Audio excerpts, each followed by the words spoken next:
You know what today is? Mail Drop Mondays.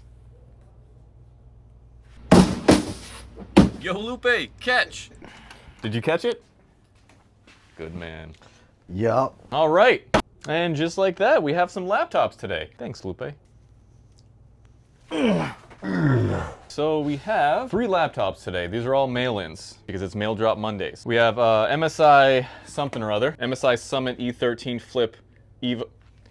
The names of these laptops, let's talk about this before we even get into this. Who is in charge of naming things at these companies? Samsung has it, right, with their phones. The Samsung S23 Plus Ultra Flip Max 14 A52G. Like who, and then the MSI. Everybody has these. Just make a simple model number. I don't ever get it. Monitors are the worst, right? You ever seen a monitor's model number? No. Let's get this model number right here. Oh, it's a Samsung. Oh, get ready for this one. S22D300HY. Why? Why? America. It's fucking Korean. I just don't get it. But anyways, we have this MSI Summit E13 Flip Evo, and the customer said that it was smoking and then it didn't turn on. So that's a great start for this one. I notice just by looking at it, it looks like it's been dented on the bottom like pretty severely. So I wonder if something shorted out there. The USB-C ports don't even look bad. So it doesn't look like it actually burned something out. It could have been his charger that burned out. Hopefully it was his charger. These other 2 spaceships, this is an Alienware M15 R7 AMD. Oh, our motherboard got delivered for the Yoga. And this one, I believe, is an M17X or M17. And all he needs on this one is an upgrade and a thermal paste change. So these ones are fun. Now everybody always asks me, why do you always have Alienwares in your shop? And it's not because Alienwares are bad computers. They are high performance computers that require high levels of maintenance to operate at their maximum. Just like a Maserati is always in, that's a bad example because a Maserati is a piece of shit. A Lamborghini is in a repair shop because it needs maintenance. These things need maintenance too. This thing might need a little more maintenance than what the guy told me. So that's on today's agenda, and we did actually just get our motherboard dropped off for a Lenovo Yoga that we're fixing. We're probably gonna just cut to that. Speed. Mic check. So we have the motherboard here and Lenovo Yoga. We already took the bottom screws off. They are pretty easy to take apart. Well, what's wrong with this? What are you doing to this? The problem with this one was... The fuck was the problem with this one?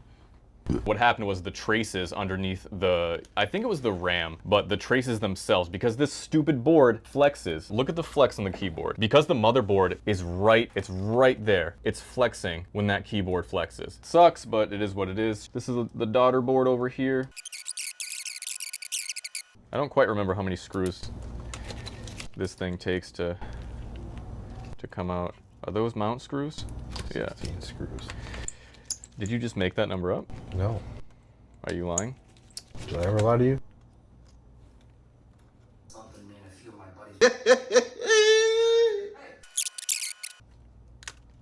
And there we go. That's the old board. So the new board slides in. Now I'm not yet going to put the heatsink on because I just want to test to see if the board works. eBay is kind of hit and miss when it comes to replacement parts, so I have to test it first.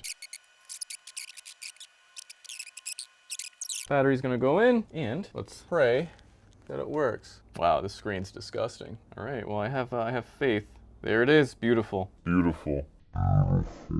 So now we're gonna finish putting on the rest. It's wild how hot NVMEs get, like, immediately. They don't get that hot. Why are you always so negative? Well, it started all back in 1996. It's little Lupe stealing someone's Pokemon card. Run your Charizard, bitch! I'll spray people in the face with soapy water. You should spray yourself in the body with soapy water. It might help you out. I'm a minimalist. I don't need soap. Who needs soap? All right, let's get some PTM on here. You think I can read? Ow, did you hear that? I just cracked my neck. That hurt. All right, let's try to find a right size for this. This is like kind of like playing Tetris, trying to find, oh, I think we got it. Miss Scusi! Jeez, the thing was so crusty, I didn't even need isopropyl. Wow. Look at that glistening. Bling. Ow, fuck. Did you hear that? Hear what? I think I'm dying. Maybe you are, dude. My fucking neck, dude. You're in limbo. This, you know what? No, this isn't limbo. This is hell. This is fucking hell, being trapped in a goddamn subway fixing people's gooch-infested bullshit for a living. You remember Putt-Putt, right? No. Putt-Putt was a little purple convertible car, and you can click on the screen. It was a game that you just click away. It was like Putt-Putt enters like the circus. Putt-Putt goes to fucking space. Putt-Putt flies a plane. Putt-Putt smokes crack behind an alley. Putt-Putt goes to the Wild West. It was like Ernest. Ernest goes to camp. Aw, man, rest in peace, Ernest. R.I.P. I love that guy, man. He was a friggin' inspiration, that dude. His humor. Aw, man, now I'm sad. Everybody remember Ernest? Comment if you remember Ernest. Us boomers will remember. I need to clean this keyboard up. This is fucking disgusting. Oh, God. Fucking dog shit.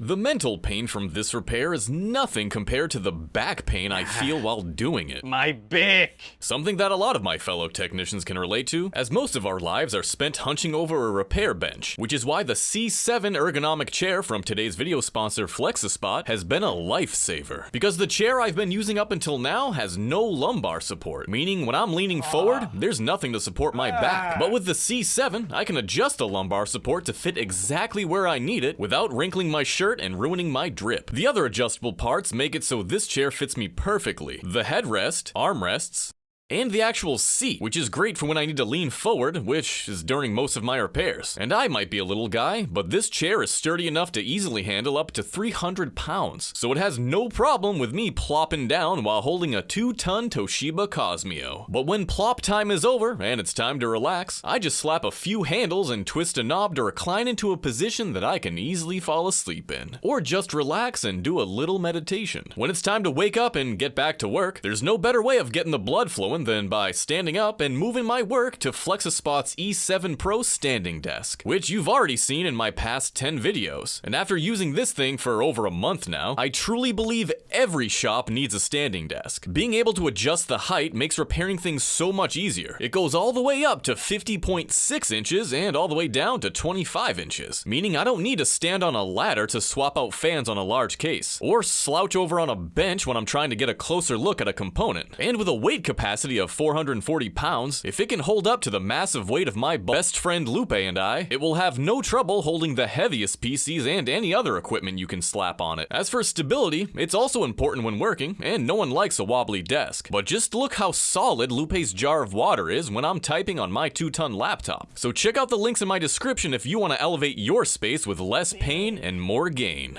Alright folks, this is a good example of how what used to be an easy repair has now become an absolute headache. Now when you set up a Microsoft account on Windows now, it automatically enrolls you in BitLocker. This lady has no idea what BitLocker is. She never signed up for it, right? Because they don't even know what it is. All I had to do was replace the motherboard, right? Easy job, took me, what, 8 minutes? If that? But now I have to spend an hour, minimum, an hour on the phone with this lady, or I might have to have her even come in to log into her Microsoft account. Does she even know her email? And it's a whole thing. This is just one of the many struggles repair shops and people that repair computers are seeing year after year after year. It's every little additional problem and inconvenience that we're running into that is a complete time sink. That hour that I have to spend with her doing this is an hour of lost productivity. It's an hour of lost revenue. And when you need to make a certain amount of money each hour, each minute to be able to just pay overhead and make a business out of this living, these are the things that will prevent you from doing so. And unfortunately, small things like this, it's death by 1,000 cuts when it comes to the computer repair industry. Fuck Microsoft